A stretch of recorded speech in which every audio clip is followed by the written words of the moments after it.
الحمد لله نحمده ونستعينه ونستغفره ونؤمن به ونتوكل عليه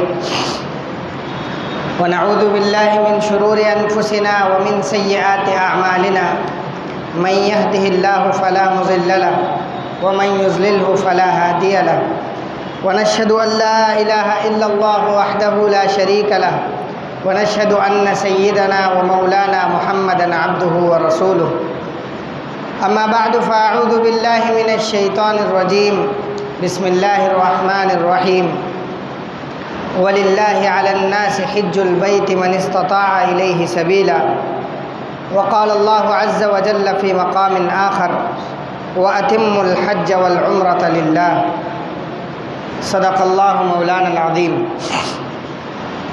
محترم بزرگ و دوستو، اللہ رب العزت کا بڑا احسان اور کرم ہے کہ اللہ تعالیٰ نے ہم سب کو اپنے گھر میں جمعے کی نسبت سے جمع فرمایا ہے۔ اس سے بھی آگے بڑھ کر اللہ تعالیٰ کے بے شمار انعامات، احسانات اور اکرامات اپنے بندوں کے اوپر ہیں۔ اگر ان نعمتوں کو، ان احسانات کو بندہ حساب لگانا چاہے، جوڑنا چاہے تو وہ اس کو جوڑ نہیں سکتا ہے۔ یہ اللہ تعالیٰ کا صاف طور پر دعویٰ ہے۔ اللہ تعالیٰ نے جہاں بے شمار انعامات بندوں کو عطا کیے ہیں، انہی انعامات میں سے ایک سب سے بڑا انعام اللہ تعالیٰ کا یہ ہے کہ اللہ تعالیٰ اپنے بندوں کو اپنے سے قریب ہونے کے لیے کچھ طریقے بھی اللہ نے بتائے ہیں، جن کو ہم اور آپ عبادت سے یاد کرتے ہیں۔ اور اللہ تعالیٰ نے اپنے بندوں پر جتنی بھی عبادتیں متعین کی ہیں، ان تمام عبادتوں کی اپنی اپنی الگ الگ شان ہے۔ مثال کے طور پر نماز کی ایک الگ شان ہے، روزے کی ایک الگ شان ہے، زکوٰۃ کی ایک الگ شان ہے، سنن و نوافل کی ایک الگ شان ہے۔ غرض یہ کہ اللہ تعالیٰ نے جتنی بھی عبادتیں طے کی ہیں، ان تمام عبادتوں کی اپنی اپنی ایک شان ہے۔ انہی عبادتوں میں سے ایک لاجواب عبادت ہے جس کا نام حج ہے۔ چونکہ ہم ایسے اوقات کے قریب پہنچ رہے ہیں، جو اوقات اور جو ایام اور جو دن ہمیں حج کے قریب لے جا رہے ہیں، لہذا مناسب یہ ہم نے سمجھا کہ حج کے تعلق سے عوام کے درمیان کچھ کوتاہیاں اور کچھ غلط فہمیاں اور کچھ جو غلط تصورات ہمارے درمیان ہیں، ان کی وضاحت آج آپ کے سامنے رکھ دی جائے۔ حج ایک عظیم عبادت ہے اور اسلامی جو بنیادی 5 اصول ہیں، 5 پلر ہیں، ان میں سے ایک ہے۔ اگر کوئی مومن اللہ تعالیٰ پر ایمان رکھتا ہے، اللہ کے رسول کو اللہ کا رسول سمجھتا ہے، دیگر تمام چیزوں پر اس کا ایمان ہے، اور اگر وہ حج کو نہیں مانتا ہے تو وہ مسلمان نہیں ہے۔ اسی طریقے سے یہ سمجھ لینا چاہیے اس بات سے کہ حج کو اللہ تعالیٰ نے کتنی اہمیت دی ہے۔ یہ تو وہ چیز تھی جو شریعت ہمارے اوپر متعین کرتی ہے۔ اب ہم انسانی مزاج کو اگر لیں تو ہم یوں سمجھیں کہ اللہ تعالیٰ نے اپنے بندوں پر جو عبادتیں متعین کی ہیں، عام طور پر وہ عبادتیں 2 طریقے کی ہوتی ہیں۔ سب سے پہلے عبادت مالی ہوتی ہے، یعنی انسان جس میں مال خرچ کرے۔ مثال کے طور پر زکوٰۃ ہے۔ زکوٰۃ میں انسان اپنے بدن کا کوئی بھی حصہ خرچ نہیں کرتا ہے۔ اور ایک مثال آپ لے لیجیے، قربانی ہے۔ قربانی میں انسان اپنے بدن کا کوئی حصہ اس میں صرف نہیں کرتا ہے، بلکہ وہ اپنے پاس جو مال ہے اس مال کو خرچ کرتا ہے۔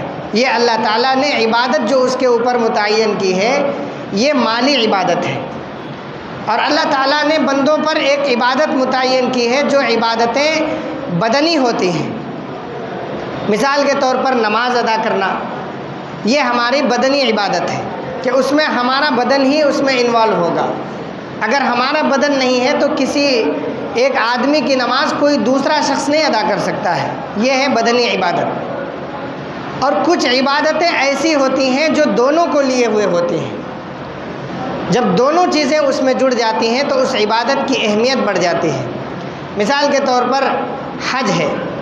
یہ حج ایک ایسی عبادت ہے جس میں اللہ تعالیٰ اپنے بندوں سے مال بھی خرچ کرواتے ہیں اور بدن کا خرچ بھی ہوتا ہے۔ انسان کی اپنی محنت بھی لگتی ہے، اچھا خاصا ایک موٹی رقم اس کی خرچ ہوتی ہے۔ اور بدن کی جہاں تک عبادت ہے تو انسان بے شمار ایسی مشقتیں ہیں جن مشقتوں کو جھیل کر انسان اس عبادت کو مکمل کرتا ہے۔ اس وجہ سے بھی اس عبادت کی بڑی اہمیت ہے۔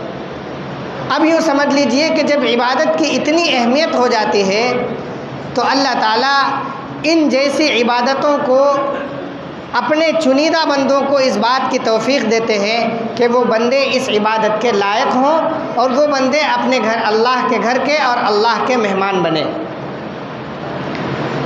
اتنی مشقتوں کے بعد اللہ تعالیٰ اپنے گھر میں ایسے لوگوں کو منتخب کرتے ہیں جو اللہ تعالیٰ کی عبادت بدنی بھی کریں، مالی بھی کریں۔ اب ہمیں یہ سمجھ لینا چاہیے کہ یہ جو عبادت ہے یہ ایک عاشقانہ عمل ہے۔ حج کی عبادت ایک ایسی عبادت ہے جو عشق سے بھری ہوئی ہے، پیار و محبت سے بھری ہوئی عبادت ہے۔ ذرا آپ حج کا جو طریقہ ہے اس کو یوں سمجھیں کہ حج انسان جب پہنچتا ہے تو حج میں سب سے پہلا عمل یہ ہوتا ہے کہ انسان اپنے بدن پر احرام باندھتا ہے۔ عام طور پر ہمارے معاشرے میں احرام کو یہ سمجھا جاتا ہے کہ احرام کپڑے کے دو ٹکڑوں کا نام ہے، جو انسان ایک کپڑے کا ٹکڑا نیچے باندھ لیتا ہے اور دوسرا ٹکڑا جو ہے وہ اپنے کندھے کے اوپر ڈھانپ لیتا ہے۔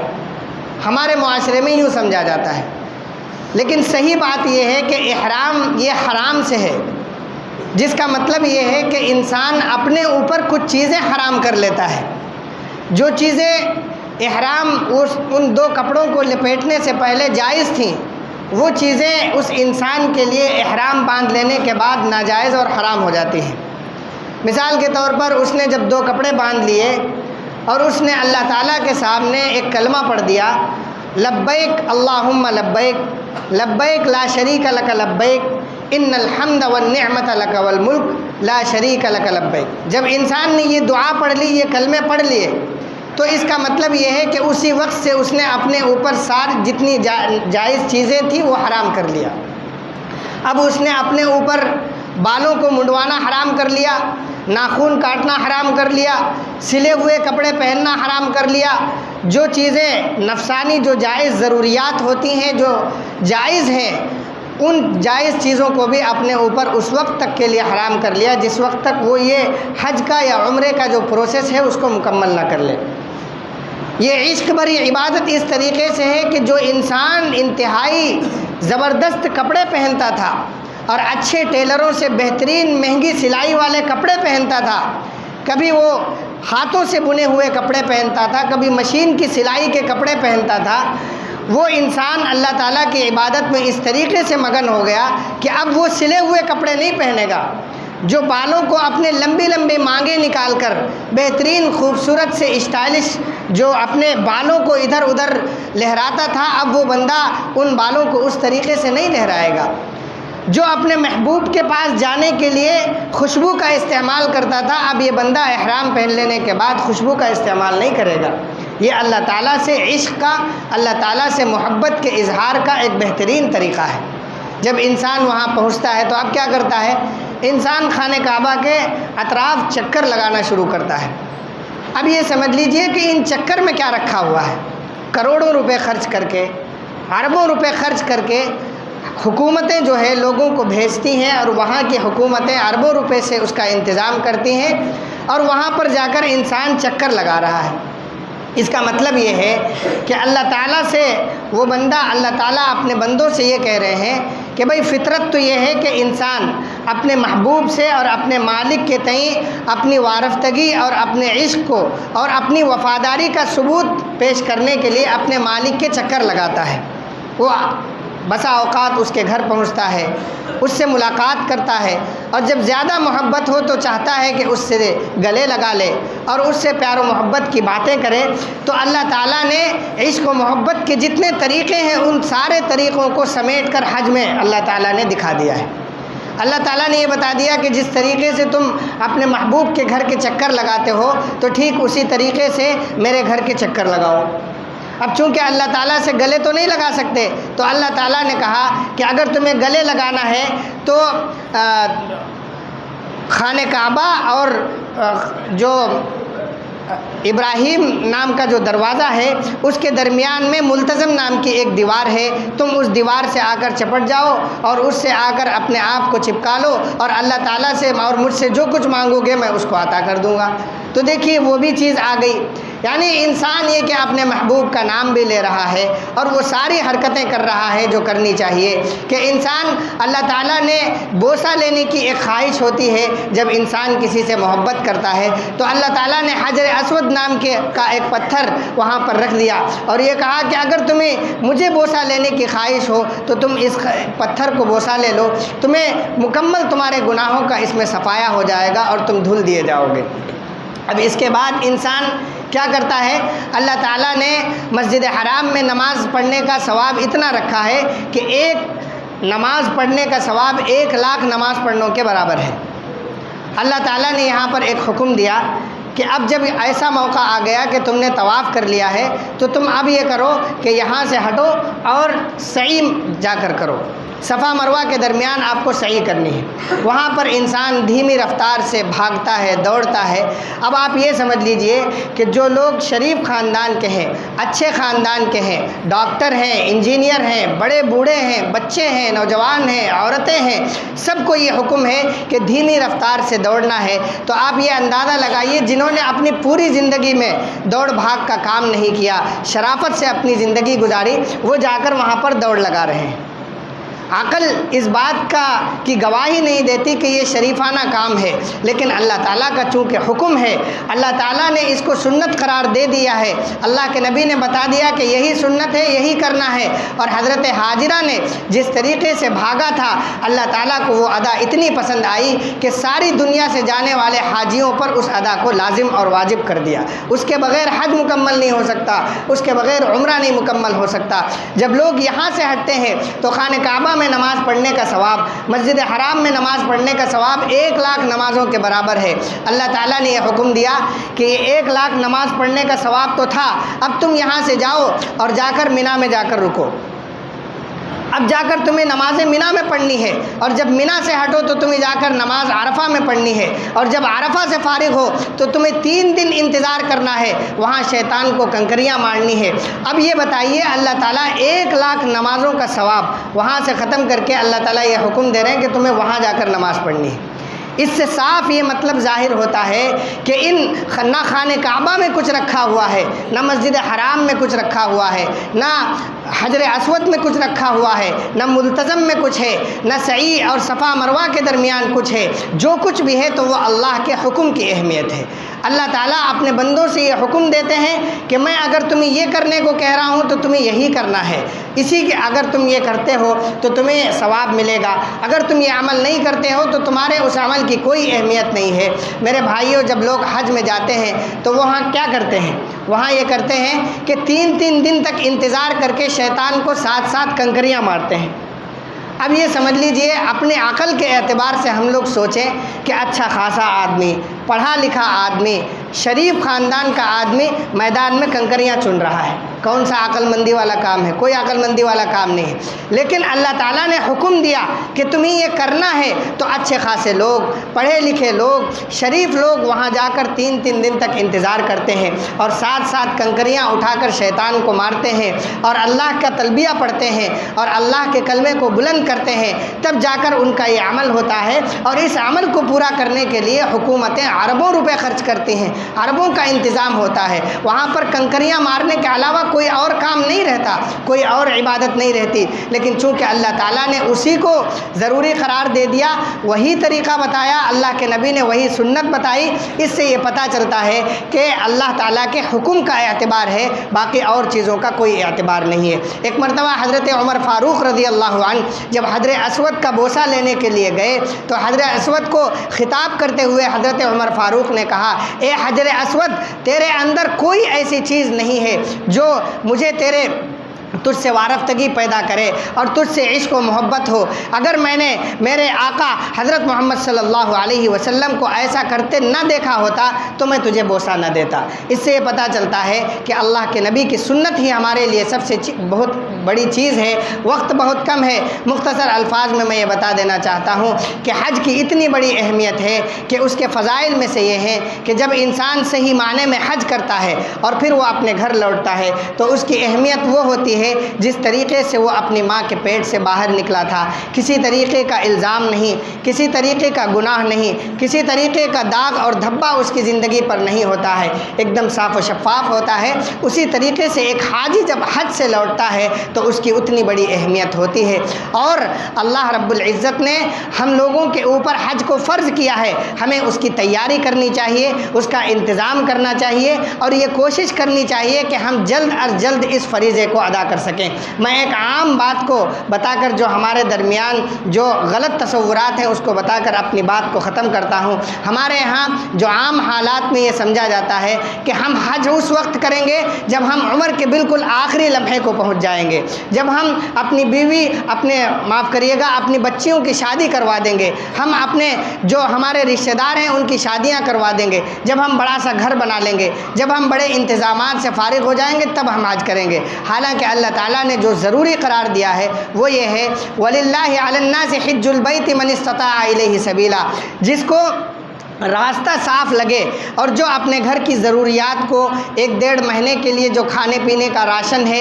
اگر اس کو جمع کر کے دے دے اور اس کے پاس اتنا پیسہ ہو کہ وہ حج کو ادا کر سکے تو اس کو حج کر لینا چاہیے، اس میں دیری نہیں کرنی چاہیے۔ اللہ تعالیٰ نے یہ ارشاد فرمایا، اللہ کے نبی نے بتایا کہ اگر کوئی شخص تمام چیزوں کے ہونے کے باوجود اگر حج نہ کرے تو اللہ تعالیٰ کو کوئی فکر نہیں ہے کہ وہ یہودی ہو کر مرے، وہ نصرانی ہو کر مرے یا مجوسی ہو کر مرے، یعنی اتنی بڑی وعیدیں اللہ تعالیٰ نے بتا دیا۔ اس کے باوجود ہمارا حال یہ ہے، ہم یہ سوچتے ہیں کہ اگر نوجوان بچہ کاروبار کر رہا ہے، بزنس کر رہا ہے، اس کے پاس اتنا انتظام ہے کہ وہ حج و عمرہ کر سکتا ہے تو سب سے پہلے اس کے اوپر ضروری ہے، یہ نہیں کہ جو ہمارے معاشرے میں ہے کہ پہلے ہم ابا کو کروا دیں، اماں کو کروا دیں، اس کے بعد ہم حج کریں گے۔ پہلے آپ کے اوپر ضروری ہے، پہلے آپ حج کریے، اس کے بعد اگر اللہ تعالیٰ آپ کو انتظام کرتے ہیں، انتظام بناتے ہیں تو آپ بعد میں والدین کا حج کروائیے۔ اسی طریقے سے لوگ یہ کہتے ہیں کہ پہلے ہم بچیوں کی شادی کروا دیں گے اس کے بعد حج کریں گے۔ آپ یہ بتائیے کہ دنیا میں آج تک کسی نے حج کیا ہو اور اس کے بعد وہ مفلس ہو گیا ہو، وہ غریب ہو گیا ہو، وہ فقیر ہو گیا ہو، ایسا کبھی آپ نے نہیں سنا ہوگا۔ تو ہم اللہ تعالیٰ پر یہ یقین رکھیں، اللہ تعالیٰ سے یہ دعا کرتے رہیں کہ اللہ تعالیٰ اس فریضے کو جلد از جلد ہم سے ادا کر دے، فارغ ہو جائیں۔ اور آج ہم لوگ ریسرچ کریں، تحقیق کریں، ہمیں یہ پتہ چلتا ہے کہ ہمارا یہ ہندوستان اور قریبی کچھ ممالک جو ادھر ایشیا کے ہیں ان ممالک میں یہ ماحول ہے کہ ہم عمر کے آخری حصوں میں حج کرتے ہیں، ورنہ آپ پوری دنیا کا اگر جائزہ لیں تو وہاں نوجوانی میں لوگ حج کرتے ہیں۔ نوجوانی میں حج کا مزہ ہے، نوجوانی میں عبادت کا مزہ ہے، اللہ تعالیٰ کی تمام عبادتوں کا مزہ ہے۔ اس وقت کا وقت بھی بڑا قیمتی ہوتا ہے، بعض لوگ کاروباری ہوتے ہیں، ان کے لیے 1 گھنٹہ بھی بہت زیادہ ہوتا ہے۔ ایسے لوگ اگر 1 مہینہ وہاں گزارتے ہیں، اللہ کی عبادت کرتے ہیں تو ان کے اس وقت کی قیمت ہوتی ہے۔ آدمی بڈھا ہو گیا، اس کو کھانسنے کے علاوہ، کھٹیے پہ لیٹنے کے علاوہ کوئی کام ہی نہیں، تو وہ یہاں رہے یا وہاں رہے بات برابر ہے۔ اور اس وقت میں جب اس نے زندگی بھر حج کو نہیں سمجھا، اس کو کلمے سکھاؤ، اس کو عبادت کا طریقہ سکھاؤ، اس کو حج کا تلبیہ سکھاؤ، اس کو صحیح پڑھنا ہی نہیں آتا تو پیسے بھی خرچ ہو جاتے ہیں، عبادتیں بھی نہیں ہوتی ہیں، اور انسان اپنے صحت کے اعتبار سے بھی اتنا فٹ نہیں ہوتا کہ وہ بڑھاپے میں حج اور عمرہ کر سکے۔ آج ہمیں طریقے کو بدلنے کی ضرورت ہے، اپنے اندر فکر کرنے کی ضرورت ہے کہ اللہ نے جو فریضہ ہمارے اوپر متعین کیا ہے، جو ایمانی ایسی بنیاد ہے کہ اس کے بغیر ہم صحیح معنی میں مسلمان نہیں ہو سکتے۔ ہم اس چیز کو ادا کرنے میں کتنی کوتاہی برتے ہیں۔ آج کل ہم دنیا کے سارے طریقے ہم تیاری کے ساتھ کرتے ہیں۔ بچیوں کی شادی کے لیے ہم سالوں سے پیسے جمع کرنے شروع کرتے ہیں۔ ہمیں گاڑی خریدنی ہوتی ہے تو ہم مہینوں سے پیسے جمع کرنے شروع کرتے ہیں۔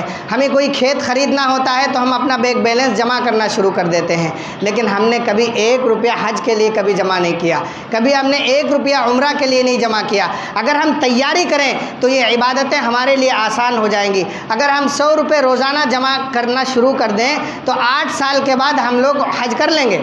اگر کوئی 22 سال کا شخص یہاں پہ بیٹھا ہوا ہے تو وہ 30 سال کی عمر میں حج کر لے گا۔ اگر کوئی 25 سال کا ہے تو وہ 35 سال کی عمر میں حج کر لے گا۔ آپ کیلکولیٹر اٹھائیے اور اپنا نظام بنائیے، 100 روپے کے حساب سے 8 سال کا حساب لگائیے۔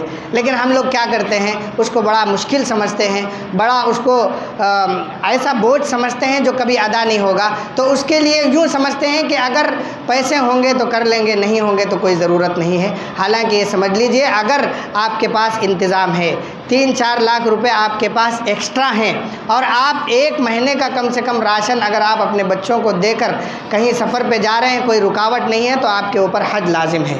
اللہ تعالیٰ ہمیں صحیح معنوں میں حج کی اہمیت اپنے دلوں میں بٹھائے، اور اللہ تعالیٰ ہمیں حج کی توفیق عطا فرمائے۔